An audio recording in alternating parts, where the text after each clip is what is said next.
Jananim Sharadam Devim Ramakrishnan Jagadgurum Padapadme Tayo Shritva Pranamami Muhurmuhu.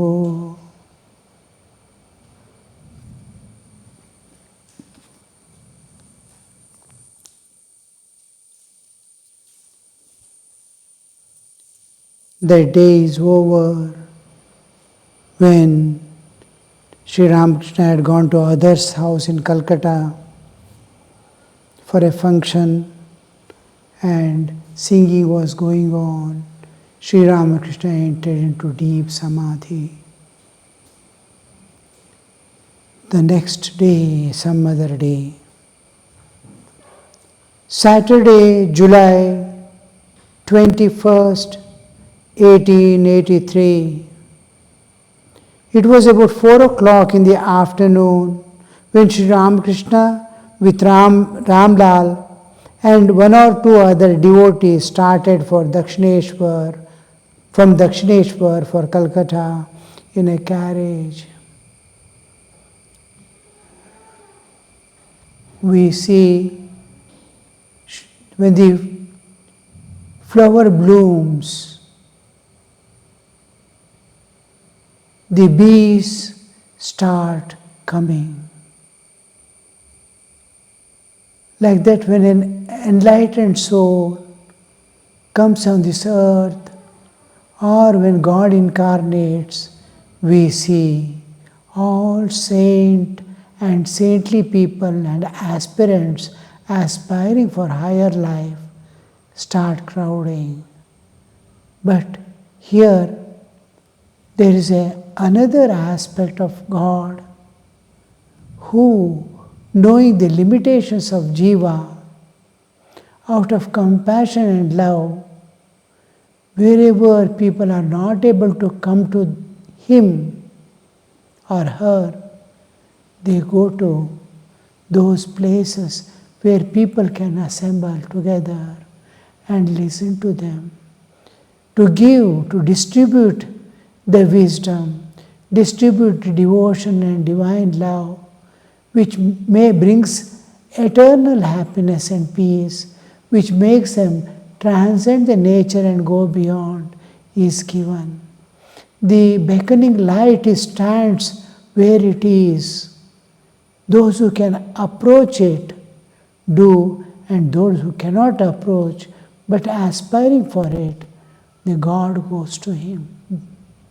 Now, this we see Sri Ramakrishna now and then entering into samadhi to reach the transcendental realm which we cannot imagine.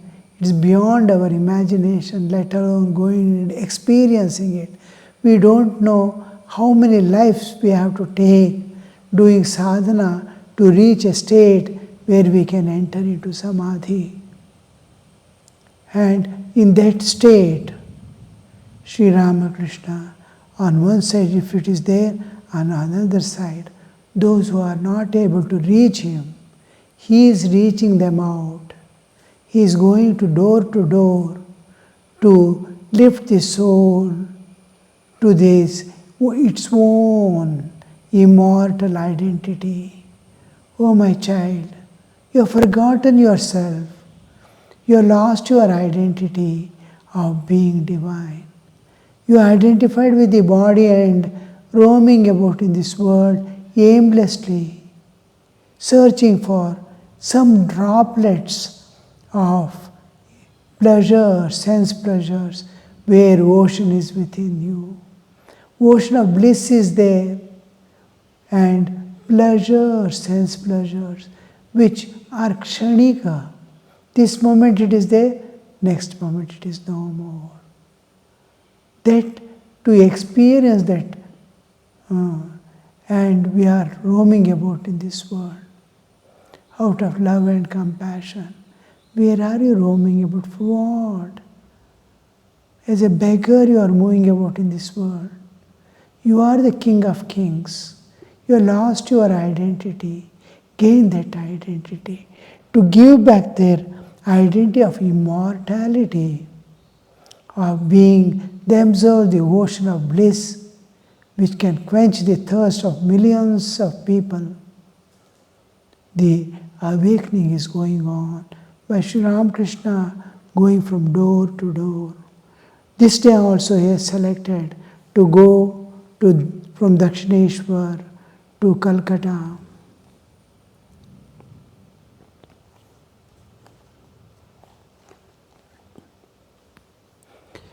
In a carriage, the carriage passed the gate of the Kali temple. They met M coming on foot with 4 mangoes in his hand. The carriage stopped and M saluted the master. Sri Ramakrishna was going to visit some of his devotees in Calcutta. Master to M with a smile, "Come with us. We are going to others' house."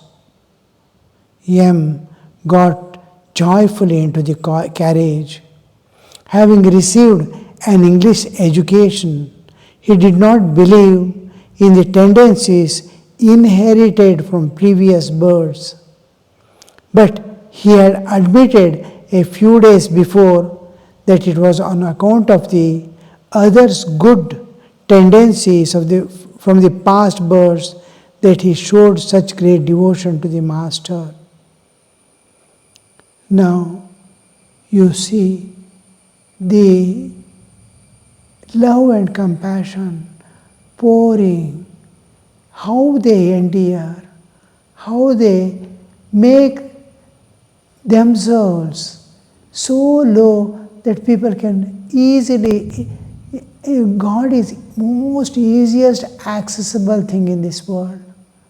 Even the child which I have given birth myself needs a time and this one to approach. Mother doesn't accept the child all the time. It makes it sleep. She has her own work to do. She wants her own freedom to move about and act. The child becomes an hindrance. And everything has to happen. When it is infant, she takes care with great care, but she has to attend to her own things. Taking care, she looks after. As the child grows, she becomes more and more indifferent towards the child. Just basic needs she goes on supplying.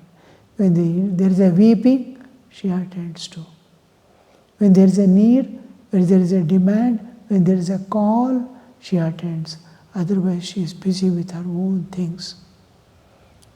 But for child to approach, it must wait. I want to approach my own people. There is a time and limitations. When they are sleeping, I cannot approach. When they are busy with their work, I cannot approach. When they are in their own enjoyments, I cannot approach. But God is not like that. He is available at all times, everywhere, every moment, and most accessible at all times. You can approach and catch hold of Him, and independent of the rest of the world, rest of the people. A devotee was telling me, Sri Ramakrishna is my Ishta Devata.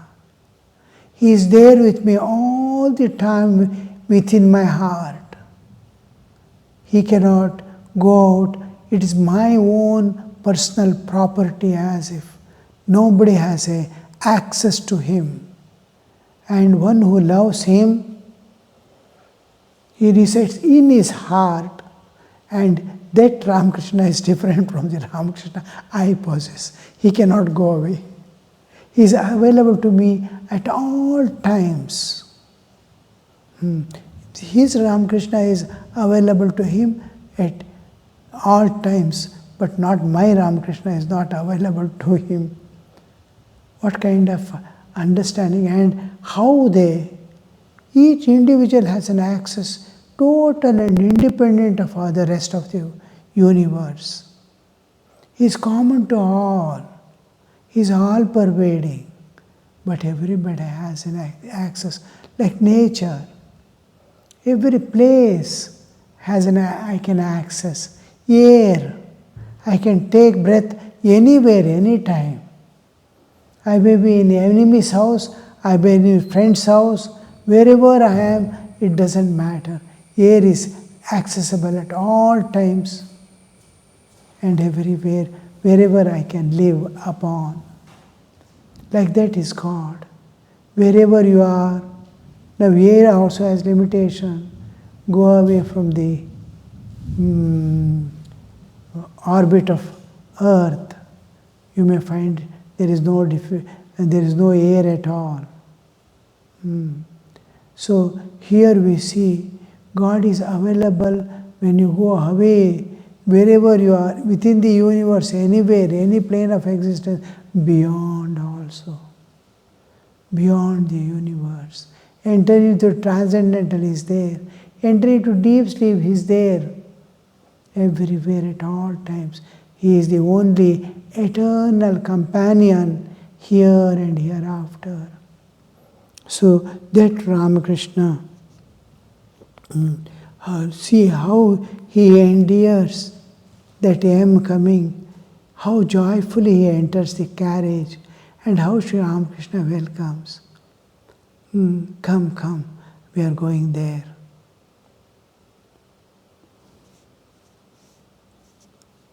Yam joyfully entered into carriage. Having received English education, he did not believe in the tendencies inherited in the previous births. The other religions, since they have not entered into the transcendental realm, are finding it difficult to accept more than one birth, more than one creation. The repetitive cycles of creation and rebirth can be known only when we transcend. When I transcend my bodily existence entirely and enter into my spiritual existence, then only I can know, my body is separate, my mind is separate from me, my intelligence and senses are different from me. I have an existence, my own, the spiritual existence. Now, how I wake up and sleep, how am I passing through the three states of existence, Jagrat, Swapna, Sushupti, waking, dreaming and deep sleep. Similarly, I leave this body, temporary separation is sleep, permanent separation is death. Now, I separate one day from this body, and if I have entered into the transcendental realm, I see the soul is traveling to another body. Otherwise, I am awake only to this physical world and I have not entered. For me, it is only this world. Just like a blind person. For a blind person, blindness is the only thing he knows, but he doesn't know what is blindness. He lives in blindness, so he cannot know what is blindness. As long as he lives in blindness, he can never know what is blindness. When he gets eyes, he will know what is blindness. Except blindness, he has not seen anything. To know there is blindness, a thing called blindness, I am not able to see. What is seeing must be known. Remaining blind, I can never know what is being other than being blind. When we are within the realm of Maya, I cannot know what is beyond the Maya. And what I am in Maya also I will not know. Like you are in sleep, dream. You enter the dream world. You are awake to the dream world. You don't know what is waking state. Now, in dream, you cannot imagine yourself to be awake from the dream. What is being awake and this dream world, how it is looking, I cannot know. Living in the dream, within the dream, I can never know what is being beyond the dream. When I go to the beyond dream, I understand what is the dream. Dream, being in dream, you will not understand it. You are in dream. As long as you are in dream, you will not know you are in dream. As long as we are in Maya, we will never know what is Maya. As long as we are blind, we will never know what is other than being blind. Like that, within the realm of time and space, this universe, we will never know what is beyond. And we don't know we are in the realm of time and space. And beyond what is happening, we cannot know. What happens to the soul of death, I cannot know, because soul itself is not visible. At any time, I am in dream state or deep sleep or in waking, 3 states alone we are passing through. We can never know what is soul. But if you observe and understand, I am separating from body. Till I wake up, I am separate from body. This much inference I can know. I can infer. I can see other entering into sleep, leaving the body behind.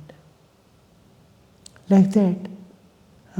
Because till a person enters into transcendental, he will never know the universe appearing and disappearing, cycles after cycles. It's an unending cycle. The whole energy manifesting as universe, again dissolving and becoming the energy. Again energy projecting forth as matter and the universe. Again dissolving. The cycle of Srishti, Sthiti, Pralaya, they can never know as long as they are within this universe bound by time and space. So within time and space, religion comes. Beyond time and space comes spirituality. Spirit is the support of all that exists, the various. So we enter into the spiritual life actually when we transcend this nature. That is our spirit, spiritual. So the two things the other religions could not reach because of the not reaching transcendental is our existence, which is pure existence, the Atman, independent of the bodily existence, everlasting, unchanging ocean of bliss, myself, and the universe appearing and disappearing, the cosmic existence and the relative existence. The cosmic existence we call the impersonal God, and the same consciousness pervading the universe we call the Ishvara or the personal God. And He dwells in all beings as the Antaryami, the indweller. So this whole thing we see in a new light, in a new way, new understanding. So here we enter into another aspect of this to understand what we carry after birth. Why there is difference? Is there partiality in nature? One is born blind, another is born with eyes. One is limping at the time of birth itself. Another is healthy and very stout and proud of his bodily existence. One is sick all through his life. Another is enjoying. Is nature partial? To some she gives this one. Is it the traits from the parents causing this? The parents are healthy, child may be sick. Whole life may be sick. Wherefrom he incurred? Why there is difference between soul? Tendencies, his behavior, his likes and dislikes, everything changes from one person to another person. What is the cause? Cause is the software they bring from the previous life. Here we will have to inferentially at least, accept there is past life, which causes the present, and we are all responsible for our past to be what we are presently. So these tendencies, one is not at all interested in spiritual. He wants to run away from wherever there is spiritual. Other wants to cling to it. He doesn't want to leave. He goes with spiritual awareness home and lives an internal spiritual life in a spiritual world of his own, while other is immersed in the enjoyments of the world intensely as the body. What difference does it create? How does it happen? There we see the old tendencies, the past momentum with which the child is born and it's carrying. So this aspect, this from the why the English, he has learnt English. See how the M is putting. Having received an English education, he did not believe in the tendencies inherited from previous births. Having received the English education. What is wrong in English education? The cultural background. The cultural background is just your body. You are human. You are living in a society. Be good to others. Moral perfections. Spiritual awareness never comes. And as a matter of general discussion, apart from the education, they don't carry within themselves. What is within comes out. At examples also. You see, when a doctor is teaching mathematics, his way of teaching mathematics to the child is entirely different from an engineer. He tries to bring his medical knowledge in teaching education. The other person is bringing his mechanical or electrical or some engineering understanding to teach the same subject, mathematics. The background, their background changes, their way of presentation changes. The education is same, but the person who is teaching is entirely different.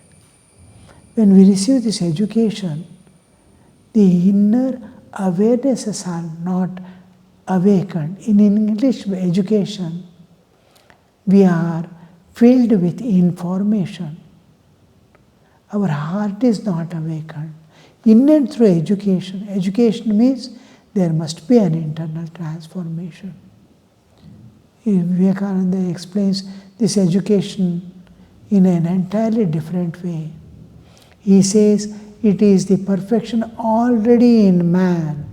Its perfection is made to project out, express the perfection already there. If education doesn't express this divinity within, we don't call it education. He is learned, not educated. In Indian context, when a person uses the term education, learning is different from education. Knowledge is different from wisdom. So when a proper person, traditional Indian, teaches the same subjects, he will be awakening the heart of the student. And same education, without changing anything, same subjects. If it is given to the Westerner, in and through his teaching, you will see every moment he is himself a body and making the other person intensely body. Here, some amount of spiritual awareness, though he is not enlightened, there is spiritual awareness which makes the man to be man if not God, but never animal. So this acceptance of the past the acceptance of the future, acceptance of the transcendental, all this comes with the proper education to awaken the spirit within. Education. If a person is not educated, if a person is not endowed with spiritual awareness, and that life is seen not worth living. In Indian context, we see if a person is not spiritually, let alone spiritual awakening, spiritual awareness, Adhyatmika prajna, if it is not there, it is not worth living. Living as body is meaningless. So at least you may not be able to live as spirit, but you can live in the spiritual background. You may not be able to become water, but you can float in the water. To that extent, one day you will dissolve. Like sugar dissolving in water, you dissolve in spirit. So to that extent, this is the difference between English education and pure Indian way of getting knowledge with wisdom enclosed in it. Knowledge and wisdom are different. Whoever gives, Indian gives knowledge, physical knowledge, in it you see it is a capsule containing wisdom. Everything is given, the same thing is given, but within it is the wisdom which saves the man from his suffering and bondages. This we see, for that the M is writing, as coming to Sri Ramakrishna, immediately they are awakened to the higher levels of consciousness, where more real, more true, more expanded version of the things are available. So M is able to recognize this and is telling, this is M's own words. Having received an English education, he did not believe in the tendencies inherited from previous births. Om Shanti Shanti Shanti Harihi Om Tat Sat Shri Ramakrishna Arpanamastu.